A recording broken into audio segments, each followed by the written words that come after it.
નમસ્કાર, GSTV news જોઈ રહ્યા છો આપ. હું છું માનસી. ગુજરાતમાં હવે નવરાત્રીને ગણતરીના દિવસો બાકી રહ્યા છે, પરંતુ આ નિયમો જે જાહેર થયા છે તેના કારણે હવે સૌથી મોટી ઇફેક્ટ જે ગરબા આયોજકો છે તેને પડવાની છે. નવરાત્રી માટે રાજકોટમાં અઘરા નિયમો છે કે જેને જાહેર કરવામાં આવ્યા છે, જેમાં પણ ફાયર એનઓસી, વીમો અને તબીબી સુવિધા છે કે જેને ફરજિયાત મૂકવામાં આવી છે. મહત્વની વાત એ છે કે જો ગરબા સ્થળે ક્રાઉડ વધી જશે તો એન્ટ્રી પણ બંધ કરાવશે પોલીસ, તે વાતનો પણ ઉલ્લેખ કરવામાં આવ્યો છે. ફૂડ સ્ટોલ અંગેના પ્રમાણપત્ર સહિત નીતિ નિયમોનું કરાશે પાલન, તે વાતનો પણ ઉલ્લેખ છે. રાજકોટ અગ્નિકાંડ બાદ હવે નવરાત્રીને લઈને પોલીસના કડક નિયમ છે કે જે જાહેર છે, અને આજ આગામી સમયમાં અન્ય મહાનગરોમાં પણ આવા નિયમ લાગુ પડી શકે છે.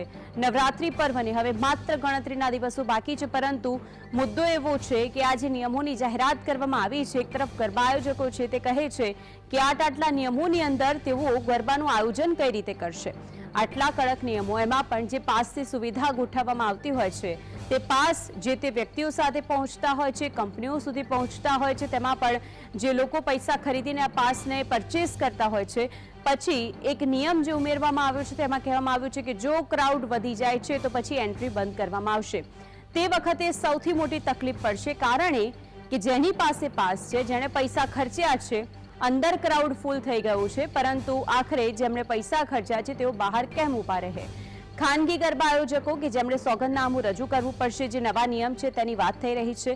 માર્ગ અને મકાન વિભાગ પાસેથી આયોજકોએ સ્ટ્રક્ચર સ્ટેબિલિટી સર્ટિફિકેટ રજૂ કરવાના રહેશે. અધિકારી પાસેથી પ્રમાણપત્રો, ફાયર સુવિધા, ઇલેક્ટ્રિક સાધનોના પ્રમાણપત્રો જે પણ રજૂ કરવાના રહેશે. ખાણીપીણી સ્ટોલ માટે ફૂડ ઇન્સ્પેક્ટરની મંજૂરી છે કે જે લેવી પડશે જો સ્ટોલ ઊભા અંદર હશે તો.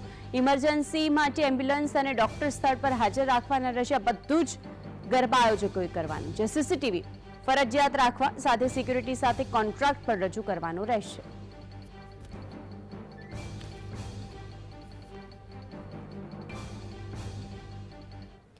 તો આજ અંગે ચર્ચા કરવા માટે આપણી સાથે ગરબા આયોજક જયેશ પટેલ જોડાઈ ગયા છે. જયેશભાઈ, સૌથી પહેલા તો આ જે નિયમોની જાહેરાત કરવામાં આવી છે તે નિયમોને લઈને એક આયોજક તરીકે આપનું શું કહેવું છે? પહેલી વાત કે નિયમો જે પણ સરકાર દ્વારા કે તંત્ર દ્વારા જે પણ મૂકવામાં આવે છે એમાં ક્યાંક ને ક્યાંક પબ્લિકના હિતલક્ષીના નિયમો હોય છે. એટલે નિયમોને પાલન કરવા માટે તમામ આયોજકોએ કટિબદ્ધતા દાખવવી જોઈએ. પરંતુ સાથે જ અમારું એ પણ કહેવાનું છે કે જે નિયમો છે કે જે નિયમો આજે હવે સમજી લો કે નવરાત્રીને ખૂબ ટૂંકા સમયગાળાનો સમય બચ્યો છે, ત્યારે જે નિયમો પૂરા ના કરી શકાય, જે આયોજકો દ્વારા કે જે પણ પરમિશનની જે વિગતો હોય છે એ પૂરા ના થઈ શકે, એવા નિયમો પણ કરવા માટે થોડા અઘરા હોય છે. પરંતુ જે પ્રમાણે આ વખતે જે નિયમોની અંદર ઘણા બધા નિયમો ગત વર્ષ કરતા પણ આ વખતે જે વધારવામાં આવ્યા છે, જે ક્રાઉડનો નિયમ છે કે જે ફૂડ સ્ટોલને લઈને જે નિયમ છે, આ તમામ નિયમો પર પણ આયોજકોએ આવનારા દિવસોમાં આ અંગે પણ બધી પરમિશનો લેવી પડશે જે તે અધિકારીઓ જોડેથી. મોટાભાગના નિયમો જો કે ગયા વર્ષે પણ આના સમાન જ હતા અને આ બધી પ્રક્રિયામાંથી તમામ આયોજકો પસાર થયેલા પણ છે. પરંતુ પબ્લિકની સેફટીને જોતા આ તમામ નિયમોનું પાલન થાય એવું અમે પણ ઈચ્છા રાખીએ છીએ. પરંતુ જ્યારે એક સ્વાભાવિક બાબત એ પણ છે કે જ્યારે જે તે ટાઈમે ખૂબ મોટા ક્રાઉડની અંદર ખૂબ મોટા વિશાળ સ્કેલ પર જ્યારે ગરબાઓ થતા હોય છે ત્યારે ક્રાઉડની પણ સંખ્યા આયોજકો આંકી શકતા નથી. એવામાં આ વખતે ખૂબ મર્યાદિત પ્રમાણમાં અત્યારે જે પ્રમાણે નિયમો આવ્યા છે એ પ્રમાણે મર્યાદિત પ્રમાણમાં કેલ્ક્યુલેશન કરીને ગ્રાઉન્ડની કેપેસિટી અનુસાર જ પાસ વેચવા પડશે એવું હાલ લાગી રહ્યું છે. આ એસઓપીને લઈને તંત્ર દ્વારા પણ ઘણા બધા આયોજકો સાથે મિટિંગ થશે, ત્યારબાદ આખી એસઓપીને સમજવા માટેના પણ પ્રયત્નો અમારા દ્વારા કરવામાં આવશે. ત્યારબાદ જ હજી ઘણી બધી જે આયોજકો છે, અમદાવાદના મોટા ભાગના આયોજકો છે, તેમની પરમિશનો હાલ પ્રક્રિયામાં છે અથવા તો પ્રક્રિયામાં અમલમાં મૂકનાર છે આવનારા દિવસોમાં. એટલે આવનારા દિવસોમાં તંત્ર સાથે બેસીને જે તંત્ર અને આયોજકોના સમન્વયથી પબ્લિકને કોઈ પણ જાતની હાનિ ના પહોંચે, કોઈ પણ જાતની એમની સેફટીનું હનન ના થાય, એ પ્રકારે તમામ નવરાત્રીનું આયોજન કરવામાં આવશે. એવું તંત્રને અમે સાથે રાખીને સહકારમાં તંત્રને પણ અમે સહકાર આપશું અને તંત્રને પણ અપીલ કરશું કે સહકારરૂપ બનીને સારી રીતે માતાજીના ગરબાનું આયોજન થઈ શકે. જયેશભાઈ, એક વાત એ પણ આ વખતે સામે આવી છે કે જે રીતે આપણે પાસની વાત કરી, આ નિયમ છે અત્યારે સૌથી પહેલા તો રાજકોટની અંદર કડક નિયમો બનાવવામાં આવ્યા છે. આગામી સમયની અંદર મહાનગરોની અંદર જેટલા પણ મોટા ગરબા આયોજકો છે તેઓ માટે પણ આ જ નિયમો લાગુ કરી દેવામાં આવશે. એમાં પણ અમદાવાદ શહેર હોય, મોટા મોટા શહેરોની અંદર, ત્યારે આ જે નિયમો રાજકોટની અંદર લાગુ થયા છે, શું આ બધા જ મહાનગરોમાં નિયમોને લાગુ કરવામાં આવશે? તો તેની સાથે તમે સંમત છો કે આ બધું જ ઇઝી છે આટલા ટૂંક સમયમાં? નહીં, મેં મારી વાતને શરૂ કરતા પહેલા જ વાત કરી છે કે જ્યારે હવે નવરાત્રીને ખૂબ ટૂંકો સમય બચ્યો છે અને તમામ લોકો જે પ્રમાણે દર વર્ષે નવરાત્રીના આયોજન કરી રહ્યા હોય છે, એ લોકોએ ઘણા બધા મોટા ભાગના આયોજનો કરી નાખ્યા છે. હાલ એમની પરમિશનો પણ પ્રક્રિયાની અંદર છે અને જે લોકોની પરમિશનો પ્રક્રિયામાં નથી, એમની આવનારા દિવસોમાં ટૂંકા સમયની અંદર પ્રક્રિયામાં આવશે. ત્યારે ઘણા બધા જો અત્યારે હાલ હવે નવા નિયમો કોઈ ઉપજાવી કાઢવામાં આવે તો તેનો અમલ કઈ રીતે કરી શકાય, એનો રસ્તો કઈ રીતે નીકળી શકે, એ તો આયોજકો અને તંત્ર સાથેની મીટિંગ બાદ જ ખાસ તો ખ્યાલ આવશે એવું મારું માનવું છે. કારણ કે જે પ્રમાણે ઘણા બધા નિયમો છે, જ્યારે 100 લોકો, 200 લોકો, 500 લોકોના ક્રાઉડની વાત હોય છે, ત્યારે એના માટે કોઈ પણ એસઓપી બને અને 2 કલાક પહેલા જો એસઓપી જાહેર કરવામાં આવે તો એ બધા નિયમોનું પાલન ચુસ્તપણે કરાવી શકાય છે. પરંતુ જ્યારે આ તો આખા ગુજરાત રાજ્યની અંદર ખૂબ મોટા પ્રમાણમાં લાખો કરોડો લોકોનો આ તહેવાર છે અને બધા લોકો ઉત્સાહ, ખાસ કરીને યુવાનો ઉત્સાહથી, કરોડો યુવાનો આ તહેવારમાં ખૂબ મોટા જુસ્સાથી ભાગ લેતા હોય છે, ત્યારે આ નિયમો મારી દ્રષ્ટિ મુજબ જો થોડા અગાઉ હોય તો આયોજકોને પણ સરળતા રહે, આયોજકો પણ એનું સરળતાથી પાલન કરાવી શકે. પરંતુ હાલ જ્યારે પણ એસઓપી, જ્યારે પબ્લિકના હિતમાં જ્યારે એસઓપી જ્યારે તંત્ર દ્વારા લાગુ કરવામાં આવી છે અને જો અમદાવાદમાં પણ જે પણ નિયમો આવશે તો અમે તત્કાલીન ધોરણે અમે તંત્ર સાથે મીટિંગ કરીને આગામી દિવસમાં કઈ રીતે પબ્લિકના હિતમાં કોઈ સારી રીતે આયોજન કરી શકાય એ માટેના પ્રયાસમાં રહીશું. ગત વર્ષની સરખામણીએ જે નિયમો જાહેર કરવામાં આવ્યા હતા, આ વર્ષે જે નવા નિયમો છે તે બંનેની વચ્ચેની ભેદરેખા શું આપને સમજાય છે? કયા કયા નવા નિયમો છે કે જેનો ઉમેરો કરવામાં આવ્યો છે? નહીં, જો મારા અનુમાન પ્રમાણે તો જે ફાયર સેફટીની વાત છે તો એ કાયમિક ધોરણે તંત્ર જે નિયમ છે લાગુ કરતી જ હોય છે. ત્યારબાદ એમ્બ્યુલન્સની સ્પોટ પર હાજર રાખવાની બાબત હોય છે, મેડિકલ ટીમની બાબત હોય છે, કેપેસિટીની પણ બાબત હોય જ છે ક્લોઝની અંદર. ત્યારબાદ ઇન્સ્યોરન્સની બાબત હોય છે. આ તમામ નિયમો તો મારા અનુમાન પ્રમાણે સમાન છે, પરંતુ હાલ હજુ પણ અમદાવાદની અંદર જે પ્રમાણે આપણે રાજકોટમાં ક્રાઉડના નિયમ અંગેની વાત કરી, અમદાવાદની અંદર એની કોઈ નિયમ અંગેની કોઈ સ્પષ્ટતા નથી. તો અમે માનીએ છીએ કે ઝડપથી આ અંગે સ્પષ્ટતા થાય, જેથી કરીને આયોજકોને પણ જે પોતાના આગામી આયોજન કરવાનું છે, જેને લઈને પરમિશનો મેળવવાની છે, જેમ આજે ફૂડ સ્ટોલ બાબતે વાત કરવામાં આવી છે, તો એમાં પણ દરેક ફૂડ સ્ટોલ જે લોકોને જે એજન્સીને હાયર કર્યું હોય એ એજન્સી જોડેથી ફૂડ ઇન્સ્પેક્ટરનું સર્ટિફિકેટ લઈને જે સબમિટ કરવાનું હોય છે, આ તમામ પ્રક્રિયામાં એક સમય જતો હોય છે. ત્યારે જો અગાઉથી કરવામાં આવે તો આયોજકોને પણ સરળતા થાય અને આયોજકો જો સારું આયોજન કરી શકશે તો એ તંત્ર અને પબ્લિક બંને માટે સારું રહેશે. આપ ખુદ એક ગરબા આયોજક છો, કેટલી બધી પ્રક્રિયાઓ એવી હોય છે કે જેની અંદરથી આપને પસાર થવું પડતું હોય છે, જેના માટે બહુ જ લાંબો સમય લાગતો હોય છે, એમાં પણ સૌથી વધારે મુશ્કેલી આપને ક્યાં પડતી હોય છે? તો સૌથી વધારે આપને કહેવા માંગુ તો એક જે ગ્રાઉન્ડ હોય છે, જે તે ગરબા થતા હોય છે, ત્યારે ગરબાની અંદર કોઈ ગ્રાઉન્ડની અંદર કોઈ ચોક્કસ પ્રકારના સીસીટીવી પહેલેથી હોતા નથી અને નવરાત્રીના અંદર નિયમની અંદર સીસીટીવી કેમેરાનું ઘણા સમયથી ફરજિયાત કરવામાં આવ્યા છે. ત્યારે સીસીટીવી કેમેરાનું ઇન્સ્ટોલેશન હોય, ત્યારબાદ એની પરમિશનની બાબત હોય, ફાયર ઇન્સ્ટોલેશન હોય, ફાયરની પરમિશનની બાબત હોય, આ તમામ પ્રક્રિયાઓ અઘરી રહેતી હોય છે. પરંતુ તમામ આયોજકો એ પબ્લિકના હિતમાં હોવાના કારણે તમામ આયોજકો તંત્રને સહકાર આપી પૂરતા ચોકસાઈથી એનું પાલન થાય એ પ્રમાણેના પ્રયાસો ગત વર્ષોમાં પણ કરતું આવ્યું છે ને આ વર્ષે પણ કરશે એવો મને વિશ્વાસ છે. જી જયેશભાઈ, એક પ્રશ્ન એ પણ થાય છે કે આ જેટલા પણ નિયમો બનાવે છે, સરકારે દરેક વ્યક્તિઓના હિતમાં રહીને આ નિયમોનું પ્રાધાન્ય આપ્યું છે. હવે આગામી સમયની અંદર જે મહાનગરોની અંદર આ રૂલ્સ રેગ્યુલેશન્સ સાબિત કરવામાં આવશે, લાગુ પાડવામાં આવશે, ત્યારે શું આપને લાગે છે કે રાજકોટ કરતા થોડા ઓછા કડક નિયમો આ વખતે મહાનગરોમાં હોઈ શકે? ચોક્કસથી હજુ કોઈ એવું નિયમોની કોઈ સ્પષ્ટતા થઈ નથી, એટલે અત્યારે વાત કરવી મારા અનુમાન પ્રમાણે એ વહેલી રહેશે. ટૂંક સમયની અંદર અમદાવાદની અંદર પણ નિયમોની એસઓપી જાહેર થઈ શકે એવું અમારું માનવું છે અને જે તે નિયમો થશે ત્યારબાદ જ એ અંગે ચર્ચા આપણે સ્પષ્ટ કરી શકીએ. બિલકુલ, ઠીક છે. અભિષેક પટેલ પણ આપણી સાથે જોડાઈ ગયા છે, જેઓ પણ એક ગરબા આયોજક છે. અભિષેકભાઈ, સ્વાગત છે આપનું જીએસટીવીની અંદર. સૌથી પહેલા તો જે રીતે આપણી સાથે જયેશ પટેલ પણ જોડાયેલા છે, એ પણ ખુદ ગરબા આયોજક છે, એક ગરબા આયોજક તરીકે જે નિયમોની જાહેરાત કરી દેવામાં આવી છે, અત્યારે તો રાજકોટ પૂરતા છે, આ સિવાય પણ જે એસઓપી દર વર્ષે આવતી જ હોય છે સરકારમાંથી કે જેનું પાલન આપણે કડકપણે કરવું જ પડતું હોય છે, પરંતુ આ જે નવા નિયમો જાહેર કરવામાં આવે છે તેને લઈને આપની સૌથી પહેલી પ્રતિક્રિયા?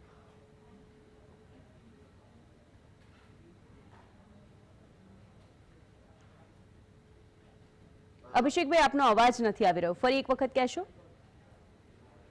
જે નિયમો છે એ નિયમો એ સરકાર લાવી રહી છે એ સારા જ છે, કેમ કે તો દરેક જગ્યાએ 5 થી 10,000 પબ્લિક નો ગેધરિંગ હોય છે, તો ત્યાં કડકપણે આ નિયમો લાગુ થાય એ બી સારું છે, કેમ કે તો દરેક જગ્યાએ સીસીટીવી કેમેરા કે જેથી કરીને કોઈ જાનહાનિ કે એનો કોઈ બી ઇસ્યુ થાય તો તરત કેચઅપ થઈ શકે. પછી ફાયર સેફટી છે તો ફાયર સેફટીની બી પૂરું ધ્યાન આપવામાં આવે છે. હમણાં છેલ્લા રિસેન્ટ 2 વર્ષથી ડિહાઇડ્રેશનના બી બહુ પ્રોબ્લેમ થાય છે, તો એના લીધે એમ્બ્યુલન્સનું બી સરકારે કીધું છે. તો આ બધા નિયમ પાલન કરે તો એ આપણા માટે જ સારું છે કે કોઈ જાનહાનિ કે એવું કંઈ થાય નહીં. જી જયેશભાઈ, જે રીતે એક તો ફાયર એનઓસીની વાત આવે છે, સીસીટીવીની વાત આવે છે, લાયસન્સની વાત આવે છે, ક્રાઉડ પ્રમાણે આપણે બધી જ વ્યવસ્થા પણ ગોઠવવી પડતી હોય છે, કેટલી બધી મુશ્કેલી પડે આ બધું જ સેટ કરવામાં? જો આયોજક હોય છે એની એક નૈતિક જવાબદારી પણ રહેતી હોય છે કે આ બધી વ્યવસ્થા ઊભી કરવી, અને આ બધી વ્યવસ્થા ઊભી કરી શકવા માટે આયોજકો સક્ષમ હોય છે અને ત્યારે જ આટલા મોટા આયોજન માટે આગળ વધતા હોય છે. અને અમે તો આપણે કહેવા માંગીએ કે અમે તો ખૂબ મોટા સ્કેલ પર એક મેડિકલ ટીમ પોતાની પણ હાયર કરીને રાખીએ છીએ. અગાઉથી અમારા જે સ્વયંસેવકો હોય છે, સ્વયંસેવકોને પણ અમે મેડિકલ ટીમ દ્વારા એક ખાસ ચોક્કસ પ્રકારની ટ્રેનિંગ અપાવીએ છીએ, સીપીઆર ટ્રેનિંગ પણ અપાવીએ છીએ. આ તમામ આયોજનો કર્યા બાદ ઘણા 1 મહિના અગાઉથી ઘણી બધી રાતે મિટિંગો ચાલતી હોય છે, ઘણી બધી સમિતિઓને ઘણી બધી જવાબદારીઓ આપવામાં આવતી હોય છે, પોલીસ સાથેના સંકલનો હોય છે, કોર્પોરેશનના અધિકારીઓ સાથેના સંકલન હોય છે, અને તમામ અધિકારીઓ પોલીસ તંત્ર સાથે સહયોગમાં રહીને સહકાર આપીને સારી રીતે આયોજન થાય અને સારી રીતે તહેવારની ઉજવણી થાય, આવું તમામ આયોજકો અને તમામ ખેલૈયાઓનું માનવું હોય છે. તમામ લોકોને એ પ્રત્યે રસ રહેતો હોય છે. ત્યારે જ આજે સમગ્ર ગુજરાતની અંદર જે તમે જોવો છો કે નવરાત્રીઓ થાય છે, કરોડો લોકો, કરોડો યુવાનો ભાગ લેતા હોય છે, તેમ છતાં પણ ક્યાંય એવો કોઈ અનિચ્છનીય બનાવની મોટા પ્રમાણમાં કોઈ ઘટના આપણને સામે નથી આવતી. એનું કારણ માત્ર ને માત્ર એ છે કે આયોજકો, તંત્ર અને ખેલૈયાઓ આ ત્રણેયનો જે સમન્વય છે એના કારણે જ નવરાત્રીનો મહિમા પરંપરાગત ચાલતો આવ્યો છે. જી અભિષેકભાઈ, જે આપે જોયું હશે છેલ્લા 2 વર્ષની અંદર ઘણી બધી વખત આ કિસ્સાઓ સામે આવી ચૂક્યા છે કે ગરબા રમતા રમતા હાર્ટ એટેકના કિસ્સાઓ સામે આવતા હોય છે, ચાહે તે ક્લાસીસની અંદર હોય, અને મોટામાં મોટા ક્રાઉડની અંદર કેટલી જગ્યાએ ગભરામણના કિસ્સાઓ સામે આવતા હોય છે. એક તરફ સરકારની વ્યવસ્થા છે, બીજી તરફ આપ જેવા આયોજકો છે કે જે પણ આ બધી જ વ્યવસ્થા તૈયાર રાખતા હોય છે, એમ્બ્યુલન્સથી લઈને ડોક્ટરની, આ નિયમ પણ હવે વધુ કડક બનાવવામાં આવ્યો છે. જી, અને એ નિયમ સારો જ છે, કેમ કે તો 5 થી 10,000 પબ્લિક એક સાથે ગેધરિંગ થાય છે, તો એમાં આ બધા ઇશ્યુઝ થતા હોય છે. અને જો ઇમરજન્સી 108 ડોક્ટરની સુવિધા ને એ બધું આપણે ત્યાં જ આપી દઈએ તો કોઈ ઇશ્યુ મોટો થઈ શકે એમ નથી. અને એમાં બી પોલીસનો બી સાથ સહકાર મળે છે. દરેક જગ્યાએ ટ્રાફિકના નિયમોનું પાલન ને એ બધું જ વ્યવસ્થિત રીતે ગરબા આયોજકો કરતા હોય છે. એમની પોતાની એક મેનેજમેન્ટ ટીમ પણ ગરબામાં હાજર જ હોય છે કે જે દરેક નાનકડા મોટા જે બી કઈ ઇશ્યુ થાય છે એ તરત રિઝોલ્વ થઈ શકે. એના માટે મેનેજમેન્ટ ટીમ પણ દરેક ગરબા આયોજકો રાખે છે. આજે પબ્લિક લાયબિલિટી ઇન્સ્યોરન્સ છે, તેને લઈને આપનું શું કહેવું છે? પબ્લિક લાયબિલિટી ઇન્સ્યોરન્સ બધા જ ગરબા આયોજકો લે જ છે કે ઇન્સ્યોરન્સમાં કદાચ કોઈ પ્રોબ્લેમ થાય તો જનરલી થતો નથી, કેમ કે તો બધી જ સુવિધાઓ ગરબા આયોજકો કરતા હોય છે સેફટીને રિગાર્ડિંગ. અને અગર કંઈ થાય છે તો પબ્લિક જે ગરબા આયોજક છે એ બધી જ લાયબિલિટીઝના ઇન્સ્યોરન્સ જે તે નિયમ પ્રમાણે એ લેતા જ હોય છે. આપની પાસે આવું છું જયેશભાઈ, જે પરફોર્મન્સ લાયસન્સ છે તેને લઈને આપનું શું કહેવું છે? જી મેડમ, ફરીથી પરફોર્મન્સ લાયસન્સ પણ ફરજિયાત રાખવામાં આવ્યું છે. સિક્યુરિટી પાસે પણ જેટલી પણ સિક્યુરિટી આપના ત્યાં હશે તેને લઈને પણ બધી જ વિગતો આપણે સરકારમાં આપવી પડશે, તે નિયમ પણ બનાવવામાં આવ્યો છે. એ નિયમ આપને કદાચ ધ્યાને હશે જ કે સિક્યુરિટીની અંદર પણ જે પણ સિક્યુરિટી એજન્સીને હાયર કરતા હોય છે આયોજકો, એ પણ સરકાર માન્ય હોવી જોઈએ છે. એ લોકોના અનુભવને પણ ખૂબ ધ્યાને લેવામાં આવે છે. અને સિક્યુરિટીમાં કેટલા માણસો રહેશે, કેટલા મેલ, કેટલા ફિમેલ, આ તમામ અંગેની વિગતો તંત્રને પણ આપવાની હોય છે. ત્યારે સિક્યુરિટીનો જે મુદ્દો છે એને પણ ખૂબ ચોકસાઈથી તંત્ર પણ લઈ રહ્યું હોય છે અને આયોજકો પણ લઈ રહ્યા હોય છે.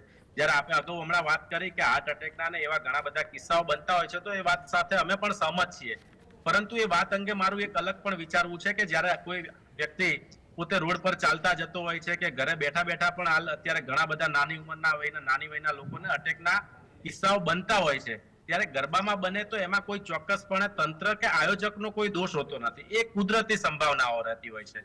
ત્યારે આ પ્રકારના કિસ્સાઓ બનતા હોય છે, ના બને અથવા તો જો કોઈ બન્યો હોય તો એને ઝડપથી એનું કોઈ સોલ્યુશન આવી શકે, એને ઈલાજ થઈ રહે ઝડપથી, આ પ્રકારની વ્યવસ્થાઓ ચોક્કસથી આયોજકોએ કરવી જોઈએ અને કરતા પણ હોય છે. પરંતુ આ પ્રકારના અમુક કિસ્સાઓ ક્યાંક ક્યાંક આવી ગેધરિંગની ઇવેન્ટોમાં બનતા પણ હોય છે, એ વાત સાથે પણ અમે સંમત છીએ. પરંતુ જે પ્રમાણમાં ઓછું થાય, કોઈ અનિચ્છનીય ઘટના ઓછી બને, એ તમામ પ્રકારનું અમે ધ્યાન રાખતા હોઈએ છીએ અને આગામી સમયમાં પણ ધ્યાન રાખીશું એવું અમારું ચોક્કસપણે માનવું છે. ને એ બાબતે 100% તંત્ર પણ અમને 100% સહયોગી બનતું હોય છે. પોલીસ તંત્ર પણ ખૂબ સારી એવી મદદ તમામ ગરબા આયોજકોને કરતું હોય છે. ગ્રાઉન્ડની અંદર ઘણા બધા પોલીસ પરિવારોને પણ પોતાના દીકરા દીકરીઓ સાથે ગરબા રમવા જવાનું હોય છે, તેમ છતાં પણ એમની રજાઓ કેન્સલ થઈને એ લોકો પણ આ ગરબા આયોજક જે તે પોતાના વિસ્તારમાં જ્યાં એમની ફરજ નિભાવવાની હોય ત્યાં આગળ પોતાની ફરજ નિભાવતા હોય છે. ને બધાને આયોજકો હોય, ગરબા સંચાલકો હોય અથવા તો જે રમવા આવેલા ખેલૈયાઓ હોય, આ તમામ લોકોને રક્ષણ પૂરું પડે એ માટે 24 કલાક ગુજરાત પોલીસ પણ તૈનાત રહેતી હોય છે. એમને પણ અમે બિરદાવીએ છીએ મેડમ. જી અભિષેકભાઈ, ઇલેક્ટ્રિકલ સર્ટિફિકેટ જે બનાવવામાં આવ્યું હોય છે કે તેને લઈને, કારણ કે આટલી મોટી સંખ્યાની અંદર બધી જ વિગતો અને તેમાં પણ આટલી મોટી સંખ્યાની અંદર લાઇટનું ફિટિંગ્સને લઈને પણ ઘણી વખત શોર્ટ સર્કિટના કિસ્સાઓ પણ આપણે જોયા છે સામે આવતા હોય છે. આ બધી પ્રોસિજર જે કરવામાં આવતી હોય છે તે ખરેખર કેટલો સમય લઈ લેતી હોય છે? સમયમાં તો એવું છે મેડમ કે દરેક એજન્સી હોય છે અને એ એજન્સી આખી ગ્રાઉન્ડ ઉપર જેટલી બી ઇલેક્ટ્રિસિટી છે એને વ્યવસ્થિત રીતે કરે છે. અને એ હવે એવું છે કે સરકાર માન્ય પણ હોવી જોઈએ અને ગરબા આયોજકો પણ એવી જ એજન્સીઓને હાયર કરે છે કે જે સરકાર માન્ય હોય, કે જેથી એમનું કામ અને બધું પ્રોપર હોય છે, કે જેથી કરીને ગરબાની અંદર કોઈ વસ્તુ ઊભી ના થાય કે શોર્ટ સર્કિટ કે એવું કશું જ ના થાય, કે એમનું પ્રોપર બધું જ પ્રોપર હોય છે. સરકાર માન્ય એજન્સી હોય છે જેમનું કામ વ્યવસ્થિત હોય છે. જી જયેશભાઈ, સ્ટ્રક્ચર સ્ટેબિલિટી સર્ટિફિકેટ આ પણ આપને મૂકવાનું હોતું હોય છે, કારણ કે જે સ્થળ ઉપર, જે જગ્યા ઉપર ને જે બધું જ ગરબા આયોજકો દ્વારા સ્ટ્રક્ચર બનાવવામાં આવ્યું છે તે ખરેખર ખેલૈયાઓ માટે સેફ છે કે કેમ? ચોક્કસથી આ તમામ પ્રમાણપત્રો મૂકવાના હોય છે. ઇલેક્ટ્રિસિટીની પણ જેમ અભિષેકભાઈએ વાત કરી એ પ્રમાણે ઇલેક્ટ્રિક એજન્સી પણ ગરબા આયોજકો એ પ્રમાણેની જ ફાઇન્ડ આઉટ કરતા હોય છે કે જે સરકાર માન્ય પ્રમાણપત્ર જેમને મળેલું હોય એ જ એજન્સીઓ સાથે કામ કરાવતા હોય છે. જે એજન્સીઓએ સરકારે માન્યતા આપી હોય એ એજન્સીઓ જ આ પ્રકારના ગ્રાઉન્ડની અંદર મોટા સ્કેલ પર કામ કરી શકે છે અને એ એજન્સીઓ જ કામ કરતી હોય છે. ત્યારે એ લોકો પોતાનું ગવર્મેન્ટ એપ્રુવલ હોવાનું પણ સર્ટિફિકેટ આપે છે અને પોતે કામ કર્યું હોવાનું પણ પ્રમાણપત્ર આપે છે. એવી જ રીતે જેમ આપણે સ્ટ્રક્ચરની વાત કરી તો ડેકોરેશન એજન્સીના પણ તમામ પ્રમાણપત્રો લેવામાં આવે છે. એમની પણ જે સ્ટ્રેન્થ છે તમામને ચકાસણી કરવામાં આવે છે. ત્યારબાદ તમામ પ્રમાણપત્રો લઈને ખૂબ પ્રક્રિયા પરમિશનની છે. તંત્ર પણ ક્યાંય કચાશ રાખવા માંગતી નથી અને આયોજકો પણ કચાશ રાખવા માંગતા નથી, કારણ કે આ સવાલ 5 થી 10,000 ના ગેધરિંગ ભેગા થવાનો સવાલ છે. જો કોઈ અનિચ્છનીય ઘટના બને તો આયોજકો અને તંત્ર આ બે આમાં નિમિત્ત બનતા હોય છે. ત્યારે તમામ ચોક્કસપણે આયોજકો અને તંત્ર બંને આ પ્રકારના તમામ જે નિયમો છે એ સારી રીતે એનું પાલન થઈ શકે એના માટે કટિબદ્ધ હોય છે અને ફરજમાં પણ આવતા હોય છે. બિલકુલ. અભિષેકભાઈ, ગરબા આયોજકોની તો વાત સાંભળી લીધી, પરંતુ જે રીતે રાજકોટની અંદર ટીઆરપી ગેમ ઝોન કાંડ થયો હતો તે પછી તો ત્યાંની રીતે બધી જ રીતે તંત્ર છે કે જે કંઈ પણ પાછળ નહીં છોડવા માંગે અને તેના જ કારણે સૌથી પહેલા કડક નિયમો કે જે રાજકોટની અંદર લાગુ કરવામાં આવ્યા છે. અને એ જે રીતે મેં વાત કરી કે એ જરૂરી છે બધા જ નિયમો, કે એક જે ગરબા ખેલૈયાઓ છે એમની સેફટી માટે ગરબા આયોજકે બધા જ પ્રમાણપત્રો આપ્યા પછી જ પોલીસની પરમિશન આપવામાં આવે છે. પોલીસ પણ એ બધા જ પ્રમાણપત્રો ક્રોસ વેરિફિકેશન ને બધું કરીને ચકાસીને જ પોલીસ પરમિશન આપે છે, કે જેથી કરીને ગરબાના ખેલૈયાઓ અને ગરબા આયોજકને કોઈ પ્રોબ્લેમ ના થાય. જી જયેશભાઈ, આ વખતે મુશ્કેલી એ શું થઈ શકે કે સૌથી પહેલા પાસીસને લઈને, કારણ કે ક્રાઉડની વાત કરી છે આ વખતે નિયમની અંદર, જો પાસીસ વધારે પ્રમાણમાં વહેંચાઈ જાય છે પછી એન્ટ્રી બંધ કરવાની પણ વાત કરી છે. પોલીસ ત્યાં ઉપસ્થિત રહેશે, ક્રાઉડ ફૂલ થઈ ગયું છે તો જેની પાસે પાસ છે, જેણે પૈસા ખર્ચ્યા છે તે અંદર એન્ટ્રી પણ નહીં લઈ શકે અને તે વખતે પછી હોબાળાના દ્રશ્યો સામે આવે છે.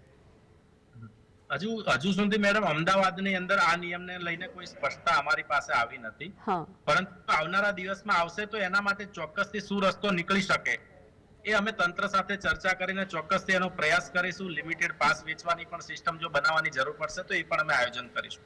આમ જો કે દર વખતે અમે જે પ્રમાણે ગ્રાઉન્ડનું જે સ્કેલ છે, ગ્રાઉન્ડની કેપેસિટી છે, એ પ્રમાણે જ અમે પાસનું ડિસ્ટ્રીબ્યુશન કરતા હોઈએ છીએ. પરંતુ વધારે જો નિયમ આવશે તો નિયમને પાલન કરવા માટે વધુ ચોકસાઈથી અમે આ દિશાની અંદર પગલાં લઈશું. જી અભિષેકભાઈ, આ જ સવાલ મારો આપને છે, કારણ કે આપણે જોયું હશે કે એ ગ્રાઉન્ડની અંદર પહેલા શરૂઆતમાં તો એટલો બધો ક્રાઉડ નથી હોતો, પરંતુ પછી જેમ જેમ સમય જાય છે તેમ તેમ એટલો ક્રાઉડ ભેગો થઈ જાય છે કે ત્યાં ઊભા રહેલા લોકો માટે પણ આમ શ્વાસ લેવો મુશ્કેલ સાબિત થઈ જાય. જી, ઘણા ગરબા આયોજકોએ આ વખતે એના માટે મોટા ગ્રાઉન્ડ ને એ લોકોએ લીધા છે કે જેમાં ક્રાઉડ ને કોઈ તકલીફ ના પડે અને વધારે ક્રાઉડ ના ભેગો થાય એના માટે બી લિમિટેડ પાસ ગરબા આયોજકો રાખતા હોય છે કે એમની ગણતરી હોય જ છે કે આ ગ્રાઉન્ડ ની અંદર આટલા જ પાસીસ સેલ થાય અને પબ્લિક વ્યવસ્થિત રીતે ભીડભાડ વગર શાંતિથી ખેલૈયાઓ એન્જોય કરી શકે. એવી રીતની આ વખતે બી ગરબા આયોજકોએ પૂરતો ટ્રાય કરેલો છે. જી જયેશભાઈ, એક તરફ જે ખાનગી ગરબા ગ્રાઉન્ડ હોય છે અને જેની પાસે ગરબા આયોજકો પાસે ઘણી વખત પોતાના ગ્રાઉન્ડ અને એ રીતે ભાડા કરાર સાથે પણ ઘણી વખત આયોજન કરવામાં આવતું હોય છે. આપણે જોયો છે તે પ્રમાણે ઘણી વખત આને લઈને પણ ડિસ્પ્યુટ ઊભા થતા હોય છે. તેને લઈને આપનું શું કહેવું છે? ના, એવા કોઈ ડિસ્પ્યુટનું ઘટના અમારી સામે આવી નથી, પરંતુ જગ્યાએ ઘણા આયોજકો પાર્ટી પ્લોટની અંદર આયોજન કરતા હોય છે. ઘણા લોકો કોઈ સરકારી ગ્રાઉન્ડની અંદર પણ ભાડે લઈને કરતા હોય છે. ઘણા લોકો પ્રાઇવેટ કોઈની જગ્યા હોય તો એ પણ ભાડે લઈને ભાડા કરાર બનાવીને આયોજન કરતા હોય છે. લગભગ મોટા ભાગે આવા કિસ્સાઓ કોઈ ક્યાંય થતા નથી, સિવાય કે કોઈ અનિચ્છનીય ઘટના જો આ ઇવેન્ટ દરમિયાન બનતી હોય ત્યારે આ બધા ઇસ્યુ ઊભા થતા હોય છે. પરંતુ એવી કોઈ મોટા ભાગે એવી કોઈ ઘટના હજુ સુધી અમારે એવી કોઈ સામનો કરવાની આવી નથી અને માતાજીને પ્રાર્થના કરીએ કે આવનારા દિવસોમાં પણ એવી કોઈ ઘટના બને ને એના બધું સામનો કરવાનો દિવસ આવે. જી અભિષેકભાઈ, ગરબા અને ખેલૈયાઓ માટે જે રીતે મોટા ગ્રાઉન્ડની અંદર આયોજન કરવામાં આવતું હોય ત્યારે સૌથી મોટી વસ્તુ હોય છે તેઓના માટે ફૂડ સ્ટોલ. હવે ફૂડ ઇન્સ્પેક્ટરની પણ આપણે મંજૂરી લેવી પડશે. જે ફૂડ સ્ટોલ છે તેની અંદર ખાદ્ય પદાર્થોને લઈને પણ આપણે જોયું છે આટલા સમયથી કેટલી વખત છીંડા બહાર આવી રહ્યા છે, તો તે પણ એક નવું ઉમેરાયું છે કે દર વર્ષે આ નિયમ લાગુ હોય જ છે? એ સરકાર તરફથી એ વસ્તુ બી સારી છે, કેમ કે તો છેલ્લા 6-8 મહિનાથી ઘણી જગ્યાએ ફૂડ સેફટીને લઈને બી બહુ કડક નિયમો થયા છે અને જ્યાં ગેધરિંગ વધારે છે ગરબા આયોજકોના ત્યાં, તો ત્યાં જો સારી વસ્તુ વેચાય અને પબ્લિકની હેલ્થને ધ્યાનમાં રહીને બી આ જો નિયમ લાગુ પડે છે તો એ પબ્લિક માટે અને ગરબા આયોજક માટે સારો નિયમ છે. જી જયેશભાઈ, એક ગરબા આયોજક તરીકે આ જે નિયમોની જાહેરાત કરવામાં આવી છે, આગામી સમયની અંદર મહાનગરોમાં પણ તેની જાહેરાત કરી દેવામાં આવશે, ત્યારે આપનું શું કહેવું છે? મારું એટલું જ કહેવું છે કે અમે 100% તંત્ર હોય કે કોર્પોરેશન તંત્ર હોય, પોલીસ તંત્ર હોય, તમામને સહયોગ આપવા બંધાયેલા છીએ, નિયમોનું પાલન કરવામાં પણ બંધાયેલા છીએ. પરંતુ જે પણ નિયમો આપ લાદો એને વાસ્તવિક રૂપે જોઈને નિયમો લાદો. ત્યારબાદ નિયમોનું પાલન કરવા માટે જે પ્રક્રિયામાં જે સમય થતો હોય છે એ પ્રક્રિયાને થોડી સરળ બનાવવામાં આવે, કારણ કે આયોજકોએ ન માત્ર કાગળ પર, ગ્રાઉન્ડ પર પણ એ નિયમોનું પાલન કરવાનું છે. સમય ખૂબ ઓછો છે, એટલે જે પણ નિયમો તંત્ર બનાવશે એનું પાલન કરવા માટે અમે બંધાયેલા છીએ. પરંતુ નિયમોનું જે પાલન કરવાનું છે, નિયમોની જે પ્રક્રિયા છે, પરમિશનોની જે પ્રક્રિયા છે, એને થોડા પ્રમાણમાં સરળ બનાવવામાં આવે અને ઝડપથી થઈ શકે, તંત્રનો એમાં સહયોગ રહે આયોજકોને, એવી અમે તંત્રને અપીલ કરીએ છીએ. બિલકુલ. જયેશભાઈ અને અભિષેકભાઈ, આપ બંને અમારી સાથે જોડાયા તે બદલ આપ બંનેનો આભાર. તો આખરે ગરબા આયોજકો કહે છે કે જે નિયમો છે, જે કડક નિયમો બનાવવામાં આવ્યા છે રાજકોટની અંદર, આગામી સમયની અંદર મહાનગરોમાં પણ તેના નિયમોનું પાલન કરવામાં આવશે. પરંતુ હવે તેમની પાસે સમય ઓછો છે, માટે જે આ પ્રક્રિયા છે તેને જલ્દીથી જલ્દી જાહેર કરવામાં આવે, જેનાથી કોઈ પણ અનિચ્છનીય બનાવ ન બને. આ સાથે વિશેષમાં હાલ બસ આટલું જ. નમસ્કાર.